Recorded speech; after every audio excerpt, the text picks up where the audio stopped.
Welcome to the Mythic Life podcast. I am your host, Eric Brumett, and I am joined today by a good friend of mine through our Theta world, our Theta healing community, Michelle Orwick.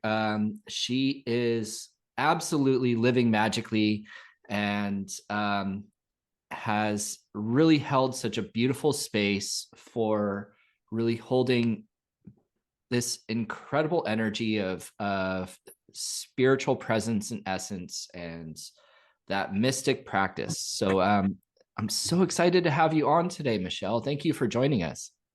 I'm excited to be here because who doesn't want to live a magical, mythical life? Absolutely. And it's so interesting because what is magical and mythical, and that's what we get into today, is like really this, like, how do we bring it in, how do we kind of bring it around into our life um in a way that carries meaning, and I think that's something I'd love to explore with you today, is holding that sense of meaning for that art of ceremony, having those details that are important.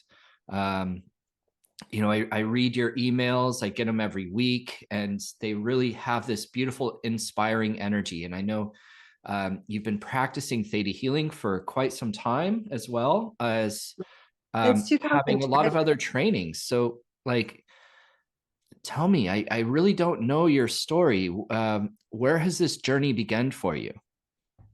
it really started long before Theta Healing, in that I was working crystals and oracle readings, and I did tarot card readings at Universal Studios at one point, and I live here in Orlando, Florida, so there's a Yeah. lot of opportunity for magic and crystals and all of these things. And I had a health crisis, as some of us would do, and I went down a deep theta healing rabbit hole in 2010 to 2012. I even moved to Idaho to do the whole summer in 2012 all at one time. Wow. And that kind of shifted everything, obviously, to not working for other people and working directly for myself, doing only theta healing teaching and Mm. theta healing sessions at that time. And it built a platform so I could do the work I love, which is all these more, as you say, mystical, magical things. But it always comes back to theta healing. Like, Yeah. if I teach a shaman class, they should have at least taken basic theta healing, because anything I do needs that formula first. Because I think Yeah. of theta healing as a formula, don't you? Absolutely. And it's something that is so wonderful about the technique of theta healing, is that it is a technique, it has a philosophy, but it isn't like a replacement for these other places, of ceremony and spiritual growth. And, like, people of every religion and lifestyle really utilize theta healing. What do you Exactly. find It is just is enhanced how my it life. empowers those things? Yeah, it just enhanced my life, right? So it Yeah. took what I was already doing and gave it some structure.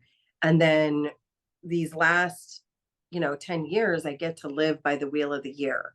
A lot of my a lot of my life is about following nature cycles and astrological cycles in a just rhythmic way, and honoring what that does to the body, honoring what that does for ceremony, creating ceremonies. A lot of times they're for women and not always. Mhm. I have some great Egyptian oil activations where we anoint the body with Egyptian oils that we've brought back from our travels. Wow. And we include sound healing and music, and that can absolutely be both men and women. We do that a lot on activation days. Like, we have one coming up on the 222 portal. So Yeah. we pick these days and times to be in community, and whether that's an online, community or an in-person community, it's fun because both things have sort of a different texture to them. It's nice to have an online community because you can get a worldwide structure, people from all over the place, Mhm. hand to hand and heart to heart, energetically, like a container that really can heal the world and heal your own self by containing the energies all over the place. And then Mm. there's also something nice post pandemic about gathering in small groups to be in communion and community and ceremony together. Yeah. Um, you mentioned the 222 portal. Um, that one has always had a personal significance for me. Both my father and my mother's father were born on February 22nd. So we've always had this 222 connection. And I remember I would literally wake up in the middle of the night and just look at the clock, 222. Like, um, this element with, for example, numbers. You mentioned the portal. Like, can you explain and kind of educate us of what these types of significance are? Some of the different things that happen with number portals is that first you get the numerology of it, right? Anytime you're getting into double numbers or triple numbers, you're looking at master numbers and you're looking at an elevated frequency. One of the reasons why the current world is so great about the number days and times is that we create a ripple effect throughout the planet because we've sort of decided as spiritual beings creating community. We know now, we've tested even scientifically, that when we are in intentional thought and meditation together as one mind, one heart, one mind, that creates a synergy for the intention. So the spiritual community has decided that activation days, anytime there's a double number, we ripple that through the planet. And what happens is there's actually a wave. So if, say, Mm. you and I are both Eastern Standard Time, if we bring our communities together at 222 on 222, that will then be a ripple from what has already started in Australia and then Europe and then come over here. And we literally have such a thing as a peace wave or an activation wave Mm. where we literally can cover the planet. Like it'll go off to Hawaii and, out through each hour, we create this wave of same intent throughout the planet. And that's one of the powers of doing it at the same time on the same day. And so that's one of the Yeah. joys that have come from these numbers. But also, each number has a frequency. Like 22 is a master number, and it is one of the master builder and the master healer. So, of course, you're connected as a healer to Mm. 22. And my dad was a contractor. But Yeah. they eventually created you Yeah. in your lineage. I absolutely love that understanding and explanation of that wave, and it is a wave of consciousness. Like our thoughts create frequency. And so when we hold intention, when we do create these places of focused intent, and focused thoughts and feelings, and even into behavior, into a ceremony, it creates a frequency that carries through. So I loved that, image of that wave going over. And I really think that ceremony and ritual is the deepest reason for it is to actually create a state change. Mhm. Ceremony and ritual in any way, whether you're doing it alone or you're doing it with an intentional community, Yeah. is to bring the mind, heart, and body into that coherence and harmony. And that way you're going from the mundane, everyday tasks that we're always doing to really setting our mind, our intention, and our thought process to Yeah. intention of this is what I really want. This is how I want to see the world. This is how I want to see my microcosm of my world. And then this is how I want to see the bigger picture as well. Yeah. What is your feeling on that sense of having a relationship to the information or tools? Um, for example, like I know some people, they grew up in a religion, but they never really learned about it. They never really learned about the history, and they'll kind of do what I like to call lip service, where they go through the motions, and it's more about the social Yeah. and community. But like, even with that, the motions still carry something. But what do you feel is is there importance to really having That's that where the feeling understanding of and it? the yeah, that's where the feeling and the frequency actually you it doesn't to me, it doesn't even matter what you believe because all religions have this central theme of oneness and love. If you really look at every religion and every belief system, ultimately the feeling and frequency come down to love and friendship and this Yeah. place of let's be good people. And so the acts, if you really look at them, and I've spent a lot of time studying theology, working on that actually, a theology dissertation, and one of the things I notice in divinity is that no matter what you believe, if you actually go deeper, instead of just do what you're told, right? But if you go into the why and what is the formula and why is the formula work for your particular belief system, it's really about getting down to the feeling and therefore the frequency, because the frequency changes our state of our physical body and Yeah. therefore it changes the frequency. And that's where the law of attraction actually starts working. We talk about the law of attraction. It isn't just a vision board and it isn't just, I'm going to state this sentence over and over again. You actually have to believe it. You have to believe it's possible. And even more, you have to believe it's possible for you. I have a lot of people that think, oh, yeah, I know people can be a millionaire or could have this or could do that, but I don't believe it's possible for me.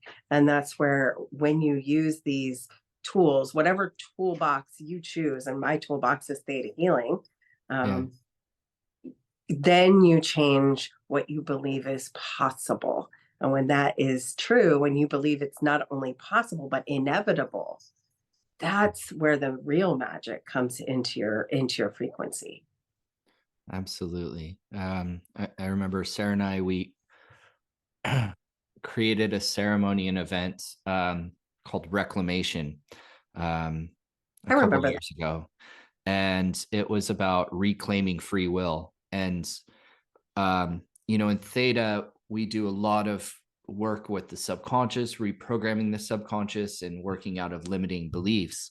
Um, what I've found in working with people, and I'd love to hear your take on it, is that we're not dissolving the subconscious. We're reprogramming, we're pulling and replacing, and it actually is taking stuck, stagnant, kind of unconscious energy and bringing it to a conscious state. It's allowing for energy to flow that then starts to awaken and activate the higher self. It activates a spiritual consciousness, intuition, and that the reason why a lot of theta healers end up having more of these bizarre metaphysical experiences and opening up to things beyond this realm is that they're waking up. It's like this conscious awakening and lifting that free will up into a more intuitive place. um when you use theta with these other traditions, how do you bring them in? Do you surround the tradition with it? Do you do it in more pre-work or post, or do you really integrate it into the practice? Interesting that you asked that because I think it's both. You've I always feel like you have to start where a person is. And if that is still going to be resonant for them, because maybe they had a very bad experience with whatever their belief system was. So Yeah. if it was maybe pushed down their throat, or let's say it was contrary to who they are, like I've had some people who, whatever religion they came from, actually was anti their personality and their who they were on an intrinsic level. So first, Yeah. sometimes we have to heal from whatever that is. And I think that's true as the beginning layers of theta healing, or any type of spiritual awakening, is you have to believe, you have to heal from any projection onto you of what other people want, think, want you to be, don't want you to be, and decide that you get to be who you intrinsically are on a soul level. And I think that really, as you say, with reclamation, that agreeing that this is who I am and I choose to be that is the first step. And then whether that is staying in the same tradition, or finding your own way, or finding your own version of it, the mysticism is to really elevate, as you said, on a soul level. Because really what always comes back to me is we are spiritual beings having a human experience, Yeah. right? As we really recognize that, then we get to believe whatever is going to support us thriving, whatever is going to support us in having a daily mystical experience. Because I think most people fall toward whatever their form of prayer, or on either one day a week, or when there's a real hardship. They're not Yeah. in it for the day-to-day practice of understanding how amazing they are, except for the people who are in it every day. It's either a only once in a week, or when there's a problem, or they decide that this is going to be a lifestyle. And I Mm. think that's what you're talking about, is when we can make the magic in just creating a cup of tea, right? So I could make a cup of tea and it would just be something I drink.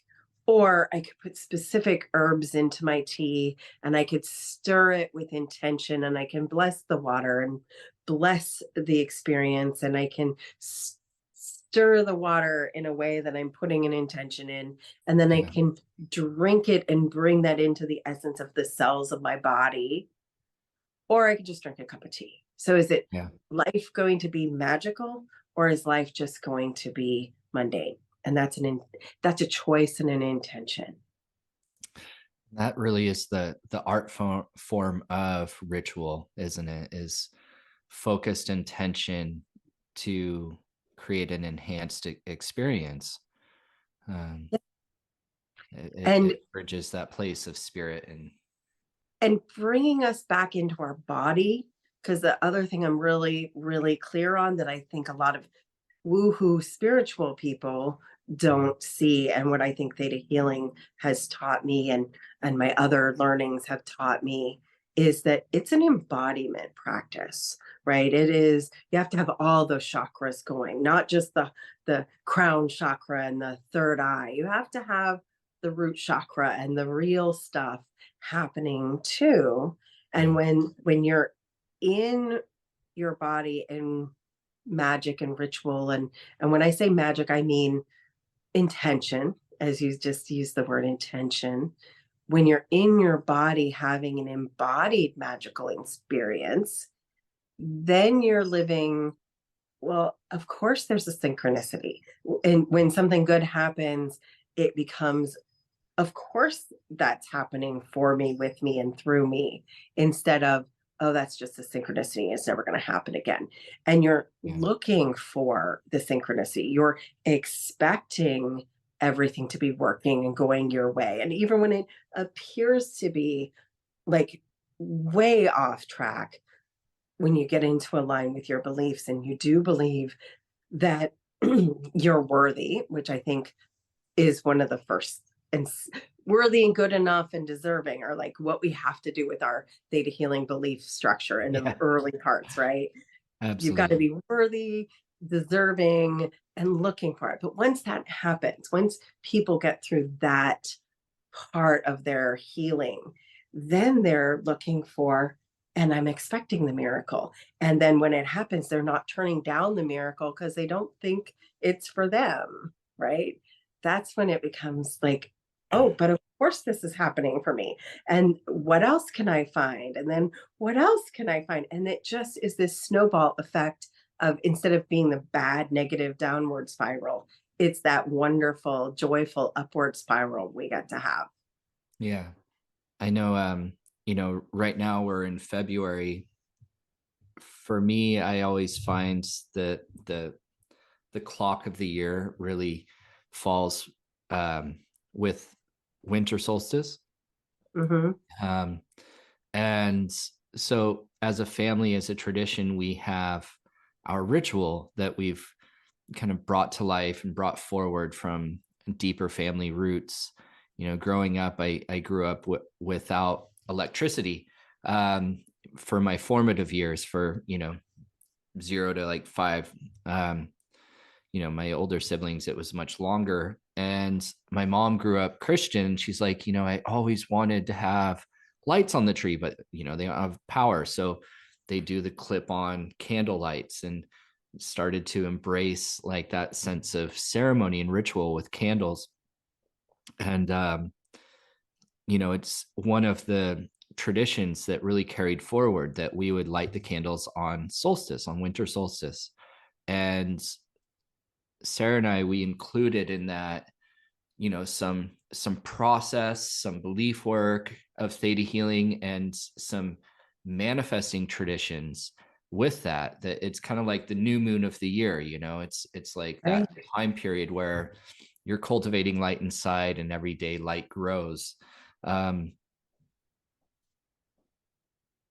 so many people I have taught, sometimes they forget to manifest as they move forward.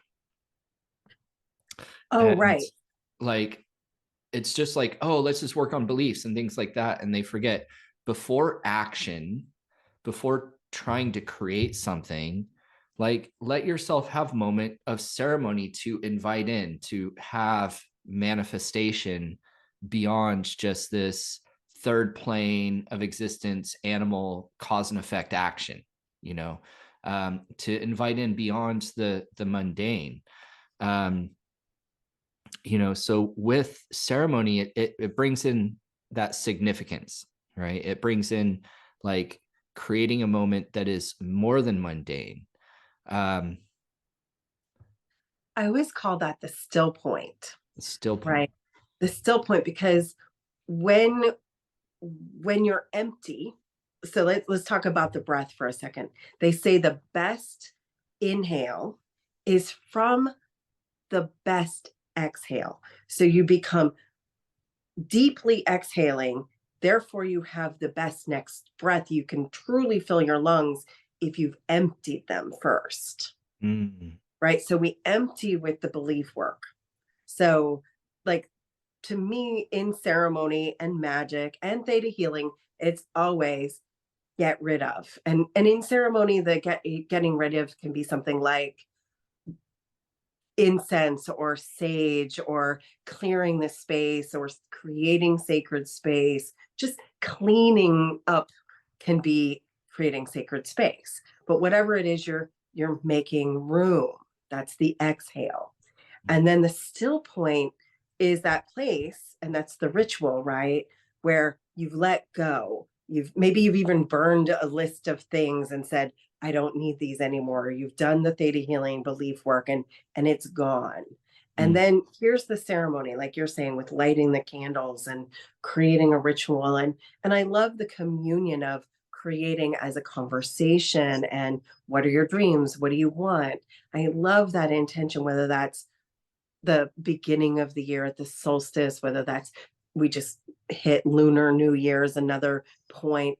There's a Yeah. point in the summer, summer solstice, or Egyptian New Year is August 1st, right? So Mm, any of these different beginning points, and you can have a beginning point every new moon, but whatever beginning point you're at, what you're talking about is the idea of inspiration as creation, and that's the still point or the exhale.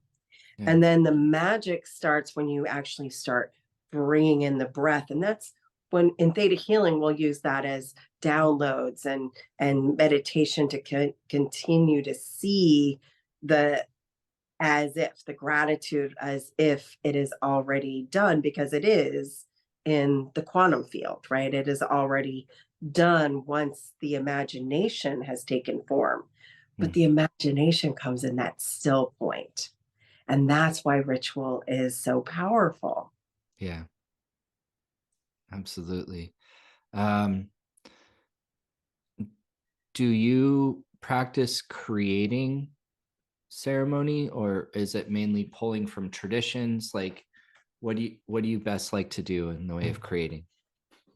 So I'll be honest, I have so many rituals and ceremonies that there's little things, like I set an intention to, like right now, my favorite ceremony is actually my morning practice, is cleansing the space, doing some candle lighting, just setting my day with an intention. So that's a simple ceremony.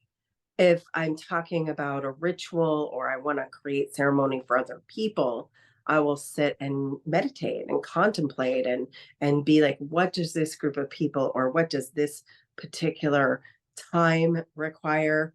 And ceremony could be an entire week.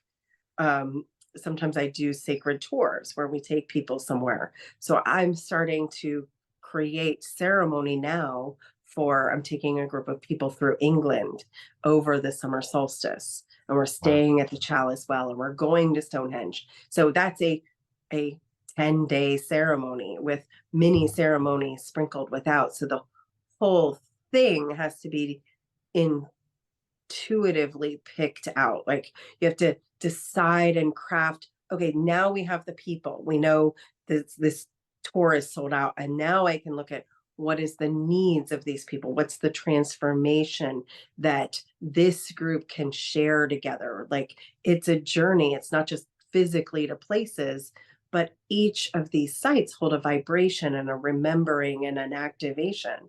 So, what do they need to receive through this process? And Yeah. so, as a shared journey creator, there's another woman involved, and there's three of us running the trip. And we've decided that we're going to go through the elements. In this place, we're going to connect with this element, and then this element, and then this element, and then this element. So, at the end, feel the embodiment of not just the sacredness of the location, but the elemental understanding of sacred England. Mm, So it can that's be as beautiful. much as a daily intention to a whole, 2-week transformational experience. And so it's about deciding what the transformation at the end of the day looks like. So when you're back to the day practice, one of the things I say to myself before I get out of bed is today is going to be a magical day. Yeah. That's just an intention I set every day. Mm, that's beautiful. It really brings meaning in, doesn't it? Yeah. Sarah and I, we spent a lot of time um, designing the ceremony of our wedding, um, and it was interesting as a challenge because we come from different traditions, and there's so many different aspects to the ritual of a marriage, um, what the ceremonial pieces are to it, and And the symbolism, right? yeah. So like with those sense of kind of being a metaphysical mechanic, designing things that a symbol is not just an idea, it actually is a tool. It's just like a tool belt. It's just like in theta healing, we have all these different practices and techniques. to access tools within ourselves of the different forms of intuition and the applications, the process of working with the DNA versus beliefs versus, you know, energetic healing. And, you know, we have these laws in the US of like, you have to have an officiant, right? And the thing is that Sarah and I didn't grow up in some community where we were going to a church and, or, you know, had a rabbi that we had a connection with. Like our main spiritual practice with Theta Healing was Vienna. And we're like, it just didn't feel right to ask her to officiate. And we were going to do it in California, and there was no way she was going to travel. And we're like, well, what should we do? What are we going to do? And we're like, well, we decided that we didn't want a channel through another person for invoking our marriage. So we, you know, we had an officiant for, you know, the legal part, but as a ceremony, we decided that we were going to create a space nobody else could go into. And we were going to be invoking and doing the whole officiating ourselves. Which was really interesting. And, you know, this is the thing, like, we are not stuck in tradition, but the mystical practices within traditions, there is significant meaning to, you know, there's significance to every designed prayer. There's meaning to it. There's a history to it. And the actions of the rituals, you know, like for one thing that we did include from Judaism was the 2 cups of wine poured into one, and then you feed it to each other. You know, also from Judaism, the mother walks the bride around the husband 7 times doing certain ones. So we did all of those. And then I designed a labyrinth that I actually sewed together Egyptian cotton and dyed it and like created a hoopah in the middle. Like we brought all these different traditions in, you know, and called the 4 directions and had people blow a conch in each direction as we invoked the elements with the direction. And I feel like it created something very significant for the spiritual energy of our marriage, where we designed it ourselves and looked at the applications, the actual energies that we are engaging with.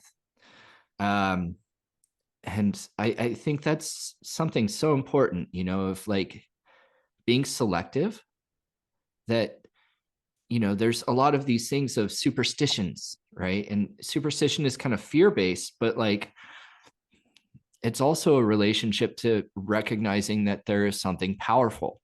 We're actually connecting to something that has real power. Like, you know, it's Well, not to me, just what you play. said You know, is spiritual sovereignty, is the way I like to look at that, where what you're really doing here is creating something that has all this symbolism and components that invoke your soul's recognition. So that's, to me, all religious acts are, or spiritual acts have, if they have meaning to the person doing them.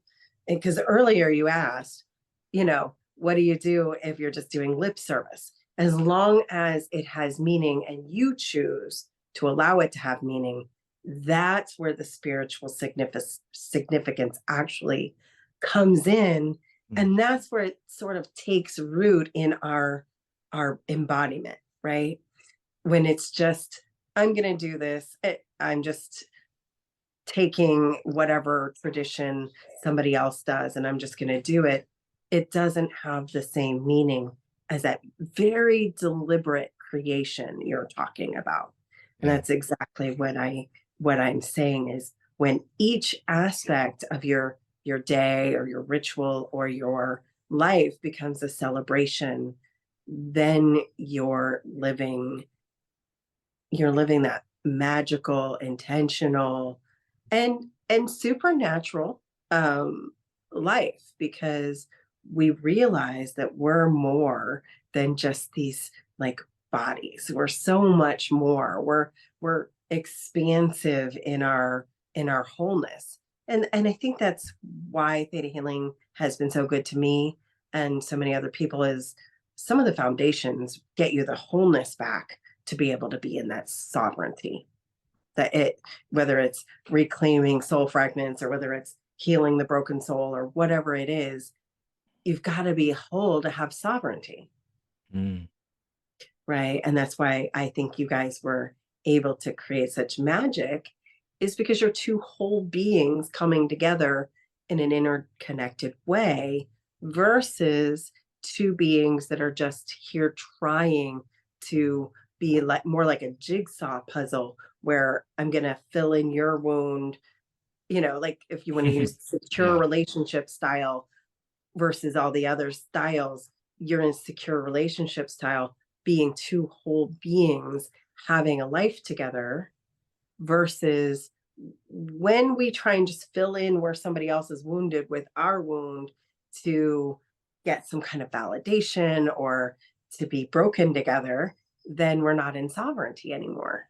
Yeah. Um, I love that energy of sovereignty that you bring in there. Um, you know, that's one thing I definitely really love about theta healing, is that it's not tied to, you know, burden and obligation, that it's really meant to free from things that are limiting. Yeah. Um, and I think that's something that people seek a lot, is, and it's such a key word, that sense of freedom. Yeah. But I love bringing it to this energy of sovereignty rather than just the idea of freedom. Um, Well, you have to be free to be sovereign. And one of the things that helped me was understanding that a lot of people don't even know exactly what sovereignty means. But, like, to give the example of a sovereign state, like the United States makes all of its own decisions. It doesn't, it's sovereign. And yet Puerto Rico is its own, technically its own country, but it relies on America to make its decisions, or at least veto power, and therefore it's not a sovereign state. So as I look at this, the idea is that you're whole and you get to make your free agency, or as you said, your divine will, yeah. right? And when you're in divine will, then you're in co-creation, whether that's with another person or whether that's with your higher power. And that's the beauty of, if you're really in co-creation, you're kind of limitless. Well, you are limitless within the realms of metaphysical, Yeah. stopping point. But mostly you're limitless in what is possible. And Yeah. that's power. And as you said, it's freedom. Yeah. Absolutely. And this trickle through, I feel and come back to that description of intentionality with, the ceremony of tea. I can make a tea. The herbs always have its consciousness, they'll do their thing. But when I bring intention to it, how that creates a different experience. What do you feel is that shift for people when they do bring in that sense of spirit into their life? Oh, this is where the magic really begins, right? Because if someone's just living the robot or the sheep or whatever, you're just kind of going through the motions, and you don't realize just how powerful you can be, and you are, then you aren't free. You're shackled, right? You're shackled to your beliefs, you're shackled to your job, or whatever it is you're shackled to, your obligations. But you talked about that level of freedom when you realize you are a absolutely divine spirit, Mm. having that opportunity to make something happen, allow something to happen, to create something into being, then you're a creator. And one of the reasons why I love the word creator is it, in some ways, it's non-gender, right? We talk about content creators, and it's men, women, any binary experience, whatever. We don't differentiate. And so when we get into this, it is not some thing in the sky, some guy with a long white beard telling you yes or no, or whatever your experience is. It's it's really up to you, because if you talk about that free agency, we're here to get to experience whatever we want. And I love Henry David Thoreau, because the idea is that the divine is seeing through our eyes, and therefore go see things that are beautiful.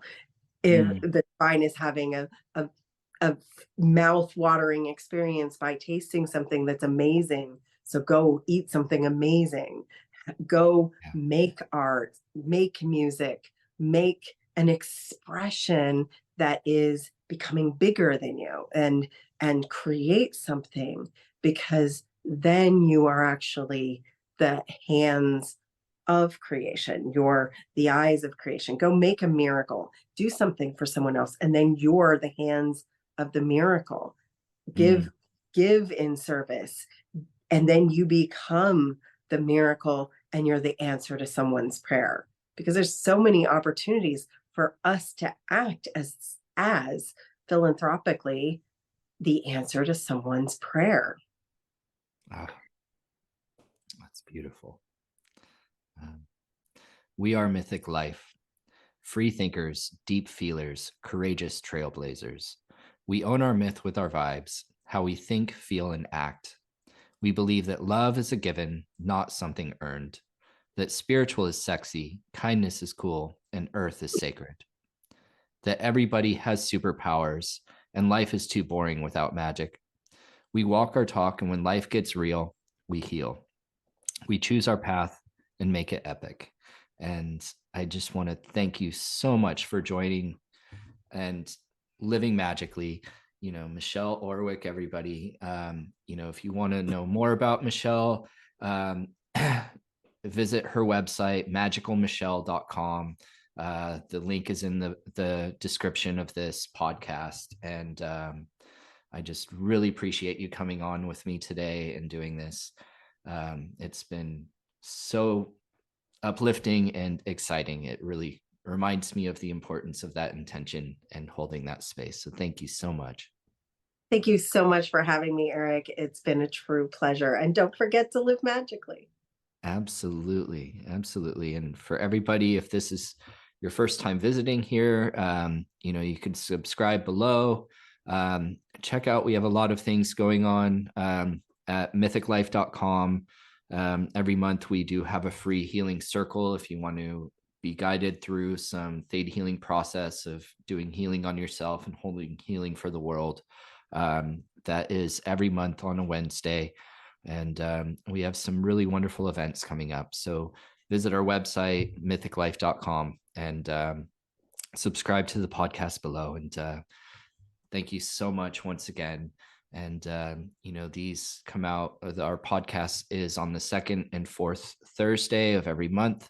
And I look forward to seeing you all again soon. Thank you for joining me.